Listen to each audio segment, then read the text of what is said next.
क्या आपके भी शरीर में कमज़ोरी महसूस होती है? आपको भी लगता है कि बहुत ज़्यादा थकान सी महसूस हो रही है और बहुत ज़्यादा परेशान हैं, चल फिर नहीं पा रहे हैं। मतलब 10 कदम भी चल लेंगे तो ऐसा लगता है कि 1-2 किलोमीटर से चल ही रहे हैं और बहुत ज़्यादा वीकनेस फ़ील हो रही है, किसी काम में मन नहीं लगता है, पार्टी में जाते हैं वहाँ पे भी मन नहीं लगता है, किसी काम को मूड स्विंग होता रहता है। तो आपके बॉडी में विटामिन B12 की डिफ़िशियंसी है। इस डिफ़िशियंसी को पूरा करने के लिए ये वीडियो आपके लिए बहुत ज़रूरी है, क्योंकि आज की वीडियो में हम बात करेंगे कि विटामिन B12 की जो डिफ़िशियंसी होती है वो क्यों होती है, विटामिन B12 की डिफ़िशियंसी से आपके बॉडी में जो विटामिन B12 का काम क्या क्या होता है और उसकी डिफ़िशियंसी से आपके बॉडी पे क्या इफ़ेक्ट पड़ेगा, और विटामिन B12 के जो सोर्सेस होते हैं उसको लेने से कैसे आपके बॉडी में विटामिन B12 की कमी होगी, और नॉर्मल विटामिन B12 कितना होना चाहिए आपके बॉडी में, कितना आपको ज़रूरत होती है, और आपको विटामिन B12 के लिए सप्लीमेंट की ज़रूरत होती है, सप्लीमेंट लेना चाहिए। और लास्ट में हम बात करेंगे कि विटामिन B12 को आप जो लेते हैं वो टैबलेट फॉर्म में लें या इंजेक्शन फॉर्म में लें, और इसको लेने का सही तरीका क्या होता है, ये सारी चीज़ें बात करेंगे। इसलिए वीडियो बहुत ज़्यादा इन्फॉर्मेटिव होने वाली है। चलिए वीडियो शुरू करते हैं। नमस्कार फ्रेंड्स, मैं डॉक्टर अमित कुमार दुबे, आपका स्वागत है मेरे चैनल पर जिसका नाम है डॉक्टर अमित केयर दुबे। आज जो बात करेंगे विटामिन B12 की डिफ़िशियंसी, हाथ पैर में झंझनाहट रहती है, हाथ पैर में शून्यता रहती है और बहुत ज़्यादा परेशान है, उसके कारण बहुत कमज़ोरी फील होती रहती है, किसी काम में मन नहीं लगता है, तो मान के चलिए आपको विटामिन B12 की डिफ़िशियंसी है। और विटामिन B12 की डिफ़िशियंसी है तो उसके लिए आप बहुत ज़्यादा परेशान हैं कि अब क्या करें। तो चलिए हम पहले ही बात करते हैं कि विटामिन B12 जो होता है बहुत कम मात्रा में, मतलब माइक्रोग्राम में आपकी बॉडी में चाहिए होता है, लेकिन इसके कमी से आपके बॉडी में क्या क्या चीज़ें चेंज हो जाती हैं। नंबर 1 पे होता है आपकी ब्रेन फंक्शन। अगर आपकी बॉडी में विटामिन B12 की कमी हो जाती है तो आपका जो ब्रेन फंक्शन होता है, मेमोरी जो बहुत ज़्यादा शार्प होती है, विटामिन B12 का काम होता है मेमोरी को शार्प करना, आपके जो ब्रेन की जो चीज़ें हैं उसको संतुलित रखना, ब्रेन के सिस्टम को बिल्कुल संतुलित करके रखना। लेकिन अगर विटामिन B12 की डिफ़िशियंसी हो गई तो आपके जो दिमाग है उसमें शार्पनेस नहीं आएगी, मेमोरी शार्प नहीं होगी, आपका मूड स्विंग करेगा, किसी काम में मन नहीं लगेगा, थकान सा महसूस होगा और बहुत ज़्यादा चिड़चिड़ापन, और हर 2 घंटे में अभी रोएंगे, अभी कुछ देर पहले हंसेंगे, फिर किसी न किसी प्रकार की डिजीज़ आपको लगी रहती है। उसके बाद में आपको आता है कि एनर्जी प्रोडक्शन। आपकी जो बॉडी में माइटोकॉन्ड्रिया होता है, माइटोकॉन्ड्रिया का काम होता है बॉडी में एनर्जी को प्रोडक्शन करना, और विटामिन B12 आपके ये काम को और ज़्यादा अच्छे से करवाता है। लेकिन अगर B12 की डिफ़िशियंसी हो जाती है तो बॉडी में एनर्जी अच्छे से प्रोड्यूस नहीं हो पाएगी, जिसके कारण कि आपको थकान सा महसूस होगा। उसके बाद में आते हैं आपके नर्वस सिस्टम में। आपके नसों में झंझनाहट, टिंगलिंग, नर्व सेंसेशन और बहुत ज़्यादा कपकपा सा और वीकनेस और कमज़ोरी आपको ये फील होता है। अगर आपके नर्वस सिस्टम में प्रॉपर विटामिन B12 की डिफ़िशियंसी है तो नर्वस सिस्टम अच्छे से काम नहीं करेगा, संतुलित से काम नहीं करेगा, जिसके कारण कि आपको दिक्कत होगी। अब आते हैं कि आपके जो ब्लड वेसल्स होते हैं, आपके जो रेड ब्लड सेल्स होते हैं, उसको बनने में भी विटामिन B12 बहुत ज़्यादा मात्रा में आपकी मदद करता है। और विटामिन B12 अगर आपकी डिफ़िशियंसी होगी तो आपके बॉडी में रेड ब्लड सेल्स की कमी हो जाएगी, जिसके कारण आपको थकान जैसी महसूस होगा, विटामिन B12 नहीं बन पाएगा, तो आपके रेड ब्लड सेल्स नहीं बन पाएंगे, जिसके कारण आपको दिक्कत होती है। अब आइए ये बात कहना है कि विटामिन B12 के जो सोर्सेस कौन कौन से होते हैं। तो विटामिन B12 2 टाइप से आपको मिलेगा, एक मेजर सोर्स होता है और एक माइनर सोर्स होता है। माइनर सोर्स आपके बॉडी में जो आपका गट हेल्थ है वो विटामिन B12 को अपने आप बनाता है, थोड़ी ही मात्रा में बनाता है, लेकिन आपकी बॉडी भी विटामिन B12 को बनाती है। लेकिन जो मेजर सोर्स है, आप बाहर की चीज़ों से खाएंगे, पिएंगे, अच्छे से संतुलित आहार लेंगे तो विटामिन B12 की कमी आपके बॉडी में नहीं होगी। अब ये बात करते हैं कि एक मनुष्य को पर डे कितना विटामिन B12 लेना चाहिए।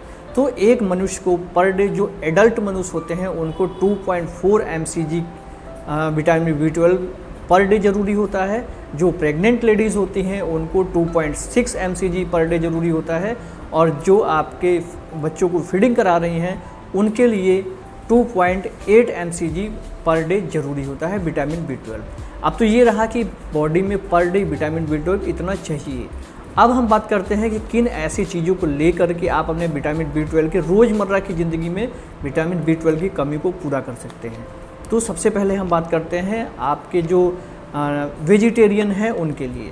जो मिल्क लेते हैं, अगर 1 ग्लास मिल्क लेते हैं 200 ml मिल्क में आपको 1.2 mcg विटामिन B12 मिलता है। अगर आप 2 ग्लास दूध लेंगे, रोज़ पिएंगे, तो आपकी विटामिन B12 की पर डे की नीड को पूरा करेगा। और अगर आप पनीर लेते हैं तो 1.5 100 ग्राम पनीर में 1.5 mcg विटामिन B12 की कमी को पूरा करता है। और अगर आप दही लेते हैं तो 1.1 mcg, और आप सोयाबीन लेते हैं, आप नूरी लेते हैं, आप जो आपका सप्लीमेंट में आपका बहुत बढ़िया सप्लीमेंट होता है स्पिरुलिना लेते हैं, तो ये सब चीज़ें, पालक लेते हैं, हरे पत्तेदार सब्जियां लेते हैं, तो सोयाबीन लेते हैं, तो इसमें भी आपके कुछ मात्रा में विटामिन B12 को वो कमी को पूरा करेगा।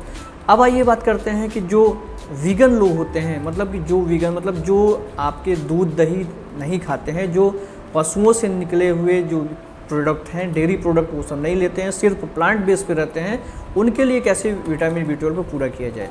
तो जो सोया मिल्क होता है, जो बादाम मिल्क, जो आमंड मिल्क होता है, बादाम का मिल्क होगा, सोया मिल्क होगा, उससे उनके विटामिन B12 कमी को पूरा किया जाएगा। स्पिरुलिना लेंगे तो उससे कमी को पूरा किया जाएगा। पालक लेते हैं तो उसमें भी कुछ बड़ी मात्रा में विटामिन B12 की कमी को पूरा किया जाता है। और ये बात करते हैं कि जो इसके मेजर सोर्स होते हैं, मतलब कि जो नॉन वेजिटेरियन होते हैं, उसमें कितना विटामिन B12 पाया जाता है। अगर आप मीट प्रॉपर खाते हैं, स्पेशली चिकन लेते हैं, तो उसमें आपको विटामिन B12 जो होता है वो लगभग 11 से 13 mcg विटामिन B12 100 ग्राम मीट में मिलेगा। 100 ग्राम फिश खाएंगे तो आपको विटामिन B12 13 mcg पर 100 ग्राम मिलेगा। लेकिन यही आप एग खाते हैं तो 0.6 mcg विटामिन B12 आपको मिलेगा। रेड मीट लेते हैं, जैसे कि आप बकरा खाएंगे या ऊँट खाएंगे, ऊँट की मीट को खाएंगे, तो उसमें आपको 2.4 से लेके 4 mcg तक ये आपका मिलता है विटामिन B12। तो ये रहे डेली सोर्सेज के लिए।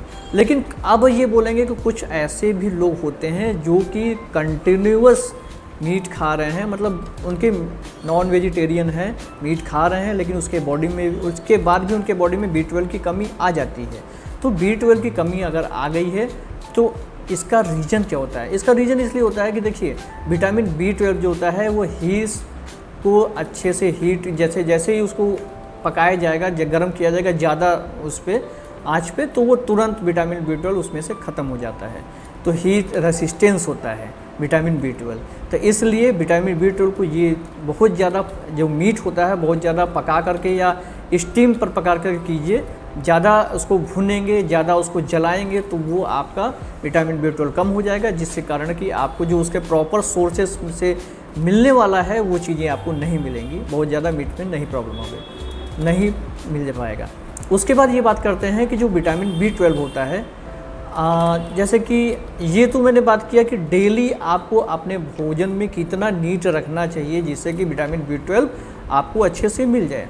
लेकिन कभी कभी ऐसा होता है कि जिन लोगों में विटामिन B12 की डेफिशिएंसी हो गई है उनको कैसे पूरा किया जाएगा, क्योंकि देखिए आप डेली पर डे आप इन संतुलित आहार को खाएंगे तो आपके बॉडी में विटामिन B12 की जो कमी है उसको तो वो मेंटेन करेगा पर डे, लेकिन जो डेफिशिएंसी हो गई है, जो कमी हो गई है, उसको करने के लिए आपको कुछ सप्लीमेंट की ज़रूरत पड़ेगी। और विटामिन B12 जो होता है 2 प्रकार के सप्लीमेंट में आपके मार्केट में अवेलेबल होता है। एक साइनोकोबालामिन होता है और एक मिथाइलोकोबालामिन होता है। जो साइनोकोबालामिन होता है वो आपका थोड़ा सस्ता होता है, और ये क्या होता है कि ये इनएक्टिव फॉर्म में आपके बॉडी में एंटर करता है और आपके लीवर जो है इसको एक्टिव करता है। जो मिथाइलोकोबालामिन होता है वो थोड़ा सा महंगा होता है, ये आपको एक्टिव फॉर्म में आपके बॉडी में एंटर करेगा, और लीवर में फैटी लीवर हो या किसी प्रकार के लीवर में अगर कोई डिजीज़ भी हो तो ये कोई दिक्कत नहीं करेगा, और बिल्कुल भी आपको उससे मस्त मौला ज़िंदगी जीने के लिए आपको मदद करेगा। लेकिन कुछ लोग ऐसे होते हैं जो सालों साल सप्लीमेंट ले रहे हैं, उसके बाद भी उनके बॉडी में विटामिन B12 की डिफिशियंसी हो रही है, तो वो कुछ गलतियां कर रहे हैं। वो गलतियां क्या होती हैं ये बात करते हैं। तो कुछ पेशेंट ऐसे होते हैं जो डायबिटिक पेशेंट है, डायबिटिक की गोली के साथ में लेते हैं तो दिक्कत होता है। उसके डायबिटिक की गोली से और विटामिन B12 की जो डेफिशिएंसी की टैबलेट सप्लीमेंट जो ले रहे हैं उसमें लगभग 2 घंटे का अंतर होना चाहिए। अगर जो गैस्ट्रिक के पेशेंट हैं, जो जिनको गैस बनती है और गैस्ट्रिक की दवा लेते हैं, उस दवा से और विटामिन B12 की जो सप्लीमेंट होती है उसमें 3 घंटे का अंतर होना चाहिए। और कुछ पेशेंट ऐसे होते हैं जो न्यूरोलॉजिकल डिजीज़ हैं, जिनको डिजीज़ हो गई है, जिनको ब्रेन से दिक्कत है, जिनको नर्वस सिस्टम से दिक्कत है और जिनको इन प्रकार की मतलब लीवर दिक्कत है या किडनी से दिक्कत है, उनकी अगर दवाएं चल रही हैं तो उन दवाओं में विटामिन जो सप्लीमेंट है उनमें कम से कम लगभग 3 से 4 घंटे का अंतर होना चाहिए। लेकिन अगर कुछ लोग नॉर्मल खाना खा रहे हैं और खाना खाने के बाद तो मान के चलिए लगभग 1 घंटे बाद ही ये सप्लीमेंट को लेना चाहिए। क्यों? ये सारी चीज़ों मैं क्यों बता रहा हूँ? क्योंकि जो आपका विटामिन B12 होता है ये वाटर सॉल्युबल होता है और अगर आप खाने के साथ तुरंत ले लेंगे तो ये अच्छे से आपके बॉडी में एब्जॉर्ब नहीं हो पाएगा, गट हेल्थ आपको इसको एब्जॉर्ब नहीं करने पाएगा, इसलिए आपको दिक्कत होगी। तो आज की वीडियो में आशा करते हैं कि आपके सारी नीड को पूरा कर लिया गया। एक क्वेश्चन और बचा हुआ है। एक क्वेश्चन ये है कि आप जो विटामिन B12 है ये इंजेक्शन के फॉर्म में लें या फिर टैबलेट के फॉर्म में लें। तो अगर आप किसी प्रकार से बेड रेस्ट पे नहीं है, हॉस्पिटल में एडमिट नहीं है, आपका लीवर फंक्शन अच्छे से कर रहा है, आपका किडनी फंक्शन अच्छे से काम कर रहा है, तो मैं बताऊंगा कि आप इसके जो टैबलेट फॉर्म में होता है वही लें। लेकिन अगर हॉस्पिटलाइज हैं, आपको दिक्कत हो रही है तो आप इंजेक्शन फॉर्म में लीजिए, लेकिन जैसे ही आप सुधरे फिर से आप टैबलेट फॉर्म में इसको लेना शुरू कर दीजिए। तो आज की वीडियो आशा करते हैं कि आपके लिए बहुत ज़्यादा इन्फॉर्मेटिव हुई होगी और इस पिछली वीडियो में भी आपने विटामिन B12 के बहुत ज़्यादा अच्छे से प्यार दिया है। तो कोशिश करेंगे कि इस वीडियो में भी आपकी ये सारी प्रॉब्लम को दूर किया जाए और इस वीडियो में भी आप की सारी क्वेश्चन के आंसर मिल गए होंगे। आज की वीडियो में इतना ही। आने वाले वीडियोज़ में नए नए टॉपिक पर बात करेंगे, जिसके लिए हमारे चैनल को सब्सक्राइब कर लीजिए। नमस्कार, जय हिंद, जय भारत।